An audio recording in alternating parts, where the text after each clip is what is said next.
വളർച്ചയും ജനകീയ അംഗീകാരവും ഉണ്ടായത് സമസ്തയുടെ ആശയങ്ങൾ അറബിപ്പണം കൊണ്ടുവന്ന് ഉണ്ടാക്കിയ വളർച്ചയല്ല. സമസ്തയുടെ ആശയങ്ങൾ ഭരണാധികാരികളെ സ്വാധീനിച്ചുകൊണ്ടുണ്ടാക്കിയ കുതിച്ചുചാട്ടമല്ല. സമസ്തയുടെ ജനീയത്തിലുള്ള ആശയങ്ങളുടെ കുതന്ത്രങ്ങളും ആസൂത്രിതമായ അജണ്ടകളും ഒളിയജണ്ടകളും തന്ത്രങ്ങളുമല്ല. സമസ്ത എന്നത് ഒരു തുറന്ന പുസ്തകമാണ്. സമസ്തയുടെ ജനീയത്തിലുള്ളവയെ ജനങ്ങൾ ഏറ്റെടുത്തു. സമസ്തയുടെ ജനീയത്തിലുള്ളവയെ ജനങ്ങൾ അംഗീകരിച്ചു.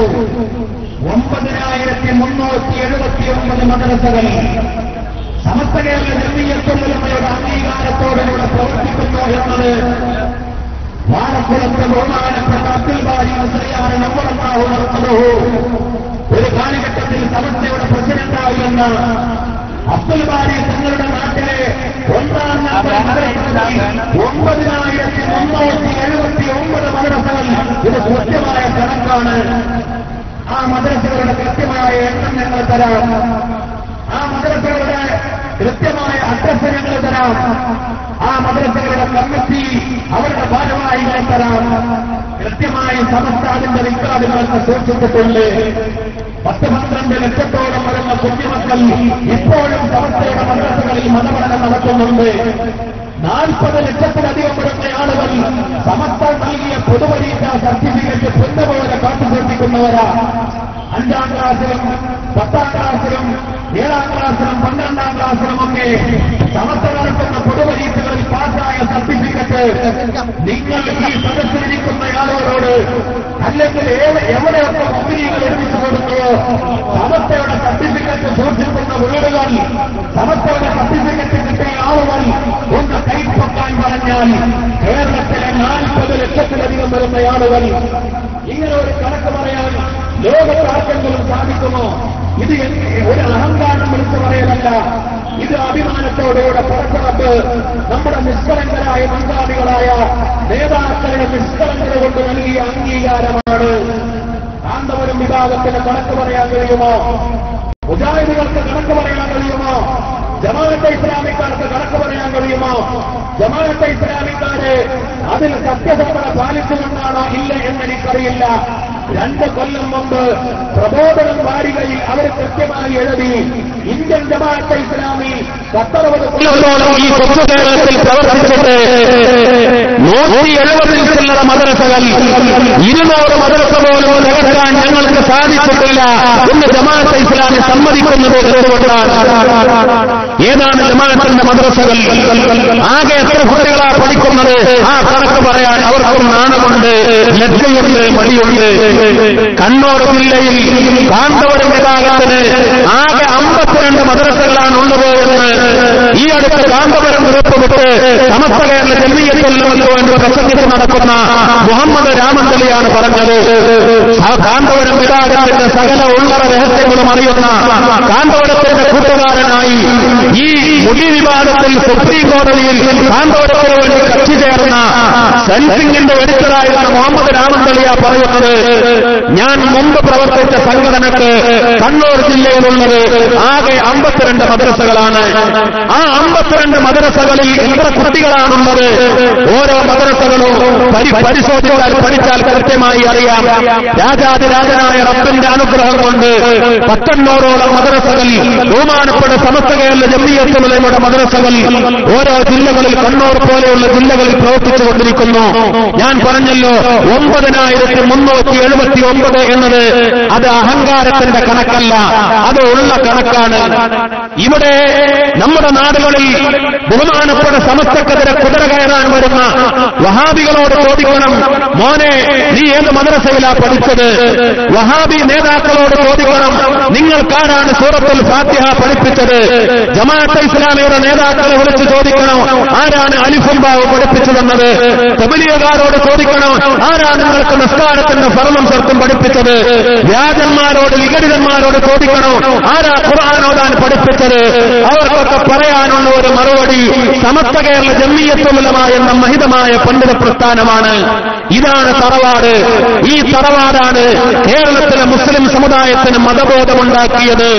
അവരുടെ ചെറുപ്പകാലഘട്ടത്തിൽ 10-15 വയസ്സ് വരെ ഇസ്ലാമിന്റെ ഖുർആന്റെ ബാലപാഠങ്ങൾ, ഫിഖ്ഹി മസ്അലകൾ, അഖീദയിലെ വിശ്വാസ പ്രമാണങ്ങൾ, ഖുർആൻ പാരായണം, ഖുർആനിന്റെ തജ്വീദ്, ഒരു മുസ്ലിമിന് എന്തൊക്കെ ആവശ്യമുണ്ട് വളരെ ചെറുപ്പത്തിലെ സമസ്ത അത് പഠിപ്പിച്ചു കഴിഞ്ഞു.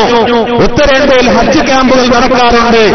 ഗുജറാത്ത് ഉൾപ്പെടെ യുപിയില്, മധ്യപ്രദേശില്, ജമ്മു കാശ്മീർ വരെ ഉത്തരേന്ത്യൻ സംസ്ഥാനങ്ങളിൽ ഹജ്ജ് ക്യാമ്പുകൾ നടക്കാറുണ്ട്. പ്രൈവറ്റ് തലത്തിലും ഗവൺമെന്റ് തലത്തിലും ഹജ്ജ് ക്ലാസുകൾ സംഘടിപ്പിക്കാറുണ്ട്. സുബ്ഹാനല്ലാഹ്, അവിടെ പങ്കെടുത്ത പല ആളുകളും പറഞ്ഞത് ഹജ്ജിന് പോകുന്ന ആളുകൾക്ക് പഠിപ്പിക്കുന്നത് ഹജ്ജിന്റെ മസ്അലകളല്ല, തവാഫിന്റെ നിയമമല്ല, സഅയിന്റെ രീതിയല്ല, ഹജ്ജിന്റെ വാജിബാത്തല്ല, ഉംറയുടെ നിയമങ്ങളല്ല, മറിച്ച് ഹജ്ജ് ക്ലാസുകളിൽ പഠിപ്പിക്കുന്നത് എങ്ങനെയാണ് വുളൂ ചെയ്യേണ്ടത് എന്നാണ്. മക്കത്ത് പോയി വസറാവരുത്, എങ്ങനെയാണ് നിസ്കരിക്കേണ്ടത്, ഫാത്തിഹ ഓതേണ്ടത് എന്നതാണ്. ഇതാണ് പരിശുദ്ധമായ ദീനുൽ ഇസ്ലാമിക ദഅവത്തിന്റെ ചരിത്രത്തിൽ കേരളത്തിലെ മുസ്ലിം സമുദായവും ഉത്തരേന്ത്യയിലെ മുസ്ലിങ്ങളും തമ്മിലുള്ള വ്യത്യാസം. 800 കൊല്ലത്തിലധികം ഉത്തരേന്ത്യയിൽ മുസ്ലിം ഭരണാധികാരികൾ ഭരണം നടത്തിയിട്ടുണ്ട്. 8 നൂറ്റാണ്ടിലധികം മുഗളന്മാർ, ഗോരിമാർ, ഖിൽജിമാർ, നവാബുമാർ അവർ വലിയ വലിയ കൊട്ടാര സമാനങ്ങളായ മണിമാളികകളുണ്ടാക്കി, അമ്പരച്ചന്തികളുണ്ടാക്കി. ആ കൂട്ടത്തിൽ വലിയ വലിയ പള്ളികളുണ്ടായി, സ്മാരകങ്ങളുണ്ടായി. നമുക്ക് അഭിമാനിക്കാം. ഇന്നും ഇന്ത്യയുടെ അടയാളമായി, ഇന്ത്യയുടെ സിംബലുകളായി നമ്മൾ സമർപ്പിച്ചുകൊണ്ടിരിക്കുന്ന ചെങ്കോട്ട, ഡൽഹിയിലെ ലാൽക്കില എന്ന ചെങ്കോട്ട, കുത്തബ് മിനാർ, ഇന്ത്യ ഗേറ്റ്, ചാർമിനാർ, താജ്മഹല്, അങ്ങനെ ഓരോ ചരിത്ര കേന്ദ്രങ്ങളെ കുറിച്ച് പഠിക്കുമ്പോൾ അതിന്റെയൊക്കെ നിർമ്മാണത്തിന്റെ പിന്നിൽ മുഗൾ ചക്രവർത്തിമാരുടെ, മുസ്ലിം ഭരണാധികാരികളുടെ പങ്കുണ്ട്. അത് അഭിമാനം തന്നെയാണ്. ഇന്ത്യയിൽ ആദ്യം ഇസ്ലാം കടന്നു വന്നത് കേരളത്തിലാണ്. ആ കേരളക്കരയിൽ ഇന്ത്യയിലെ ആദ്യത്തെ പള്ളിയും കേരളത്തിലെ കൊടുങ്ങല്ലൂരിൽ, first mosque in India. Delhi Juma Masjid പോലെ അതിന് കലാഭംഗിയില്ല. മറ്റുള്ള മസ്ജിദുകൾ പോലെ ഈ ഇന്ത്യ രാജ്യത്ത് ആദ്യമുണ്ടാക്കിയ കേരളത്തിലെ പള്ളിക്ക് ശില്പഭംഗി കൊണ്ടോ കലാഭംഗി കൊണ്ടോ പ്രത്യേകതയില്ല.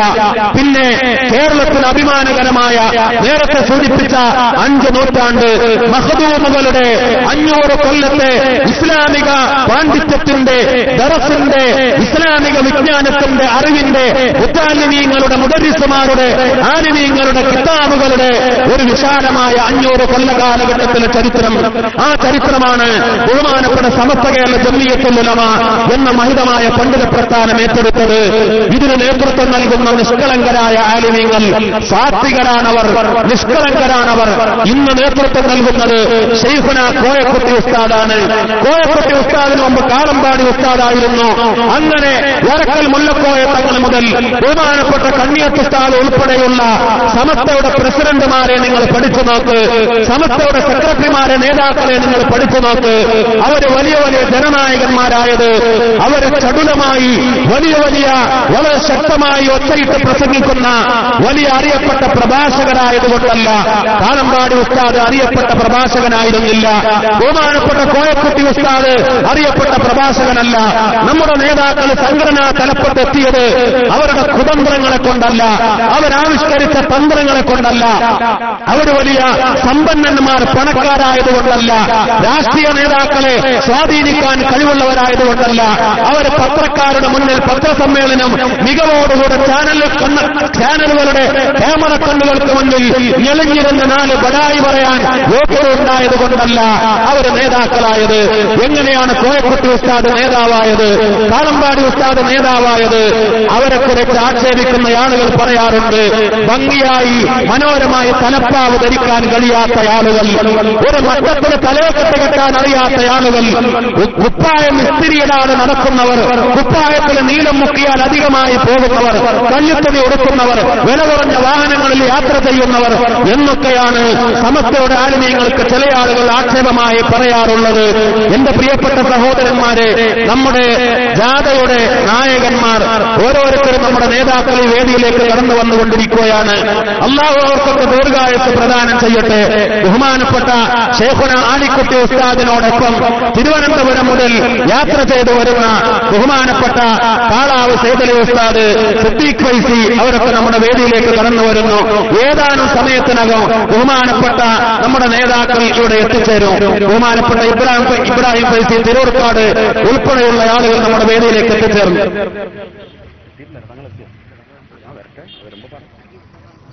എന്റെ പ്രിയപ്പെട്ട സഹോദരന്മാരെ, ബഹുമാനപ്പെട്ട സമസ്ത കേരള ജംഇയ്യത്തുൽ ഉലമ എന്ന മഹിതമായ പണ്ഡിത പ്രസ്ഥാനത്തിന്റെ നായകന്മാരുടെ യോഗ്യത പടച്ച റബ്ബിനെ പേടിക്കുന്നു എന്നതാണ്. അവരുടെ ഇഖ്ലാസാണ്, അവരുടെ ആത്മാർത്ഥതയാണ്, അവരുടെ ആത്മീയതയാണ്. നിങ്ങൾ പഠിച്ചോളൂ. ഇവിടെ ബഹുമാനപ്പെട്ട ബാലവി വരക്കൽ മുല്ലക്കോയ തങ്ങളുടെ യോഗ്യത എന്തായിരുന്നു? കറാമത്തുകൾ ഉണ്ടായിരുന്ന, പടച്ച റബ്ബിലേക്ക് കൈയുയർത്തിയാൽ ദുആക്ക് ഉത്തരം കിട്ടിയിരുന്ന വലിയ ആലിമായിരുന്നു, തങ്ങളായിരുന്നു, വലിയായിരുന്നു. അതായിരുന്നു മുല്ലക്കോയ തങ്ങളുടെ യോഗ്യത. ആ യോഗ്യത തന്നെയാണ് സമസ്തയുടെ നായകന്മാരുടെ യോഗ്യത. ബഹുമാനപ്പെട്ട കണ്ണിയത്ത് ഉസ്താദിന്റെ യോഗ്യത, കാളമ്പാടി ഉസ്താദിന്റെ യോഗ്യത, ഇപ്പൊ നമുക്ക് നേതൃത്വം നൽകുന്ന ബഹുമാനപ്പെട്ട ശൈഖുന കോയക്കുട്ടി ഉസ്താദിന്റെ യോഗ്യത. വളരെ കഷ്ടപ്പെട്ടുകൊണ്ട് ദീൻ പഠിച്ചു. പൊന്നാനിയിൽ ബഹുമാനപ്പെട്ട ശൈഖുന കണ്ണിയത്ത് ഉസ്താദിന്റെ അടുത്ത് ഓതാൻ വേണ്ടി പോയി. ബഹുമാനപ്പെട്ട ശൈഖുന കോയക്കുട്ടി ഉസ്താദ് ഇപ്പൊ നമുക്ക് നേതൃത്വം നൽകുന്ന നമ്മുടെ നായകൻ കോയക്കുട്ടി ഉസ്താദ് കണ്ണിയത്ത് ഉസ്താദിന്റെ ശിഷ്യനാകാൻ വേണ്ടി ഓതാൻ ചെന്ന സമയത്ത് കണ്ണിയത്ത് ഉസ്താദ് പറഞ്ഞ, മോനെ ദർസിൽ ചേരാം, പക്ഷേ ഭക്ഷണം ഇവിടെ കിട്ടില്ല, ഇവിടെ മുത്താലിമീങ്ങൾ അധികമാണ്, എണ്ണത്തിൽ കൂടുതലാണ്. കോയക്കുട്ടി ഉസ്താദ് പറഞ്ഞു, ഉസ്താദെ ഭക്ഷണം വിഷയമല്ല, ഉസ്താദ് ഓടിത്തന്നാൽ മതി, എന്നെ ദർസിൽ ചേർത്താൽ മതി. കണ്ണിയത്ത് ഉസ്താദ് കോയക്കുട്ടി ഉസ്താദിനെ ദർസിൽ ചേർത്തു. ആനക്കരയിൽ നിന്ന് പൊന്നാനിയിലേക്ക് ഒരുപാട് കിലോമീറ്ററുകൾ യാത്ര ചെയ്യണം. ബസ്സിന് പണം കൊടുക്കാനില്ലാത്തതുകൊണ്ട് മിക്കവാറും നടന്നുകൊണ്ടാണ് പോകാറുള്ളത്. അവിടെ ചെന്നാൽ ഭക്ഷണമില്ല. പൊന്നാനിയിൽ ഒരു ബിസ്ക്കറ്റ് ഫാക്ടറി ഉണ്ടായിരുന്നു.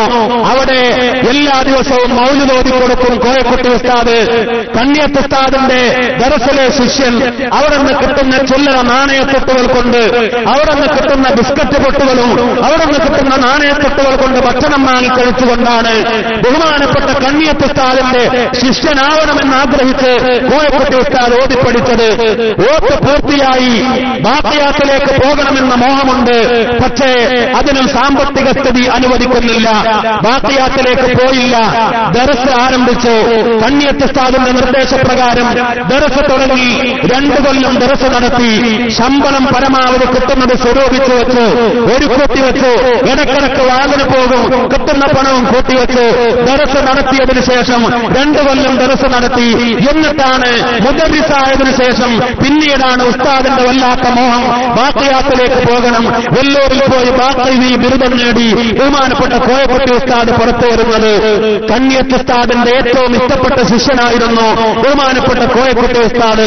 ആത്മീയ മാർഗത്തിൽ അള്ളാന്റെ ഔലിയാക്കളിൽ അറിയപ്പെട്ട ബഹുമാനപ്പെട്ട ശൈഖുന ചാപ്പനങ്ങാടി ഉസ്താദ് മഹാനവറുകൾ അവരിൽ നിന്ന് സിൽസില സ്വീകരിച്ച് അവരുടെ ഇജാസത്ത് പ്രകാരമാണ് ആയിരക്കണക്കിന് ദുആ മജ്ലിസുകൾക്ക്, ദിക്റിന്റെ സദസ്സുകൾക്ക് ബഹുമാനപ്പെട്ട ശൈഖുന കോയക്കുട്ടി ഉസ്താദ് നേതൃത്വം നൽകുന്നത്. ഇപ്പോൾ കോയക്കുട്ടി ഉസ്താദിന്റെ വീട് ചെന്ന് കണ്ടാൽ ഒരു സാധാരണക്കാരന്റെ വീടിന്റെ എല്ലാ ഭാഗത്തും തേച്ചിട്ടില്ല, സിമന്റ് കൊണ്ട് തേച്ചിട്ട് പോലുമില്ല. കോയക്കുട്ടി ഉസ്താദ് ബഹുമാനപ്പെട്ട കാളമ്പാടി ഉസ്താദിന്റെ പാരമ്പര്യത്തിൽ, ബഹുമാനപ്പെട്ട പാറന്നൂർ ഉസ്താദിന്റെ പാരമ്പര്യത്തിൽ ബഹുമാനപ്പെട്ട കോയക്കുട്ടി ഉസ്താദ് നമുക്ക് നേതൃത്വം നൽകുന്നു. അങ്ങനെയുള്ള നേതാക്കൾ ബഹുമാനപ്പെട്ട ശൈഖുന ചെറുശ്ശേരി ഉസ്താദ്, അവരൊക്കെയാണ് ഈ സമുദായത്തിന് നേതൃത്വം നൽകിക്കൊണ്ടിരിക്കുന്നത്. നമ്മെ ബഹുമാനപ്പെട്ട സമസ്ത കേരള ജംഇയ്യത്തുൽ ഉലമയെ കേരളീയ മുസ്ലിം ഉമ്മത്ത് ആവേശത്തോടുകൂടെ ഏറ്റെടുത്തിട്ടുണ്ട്.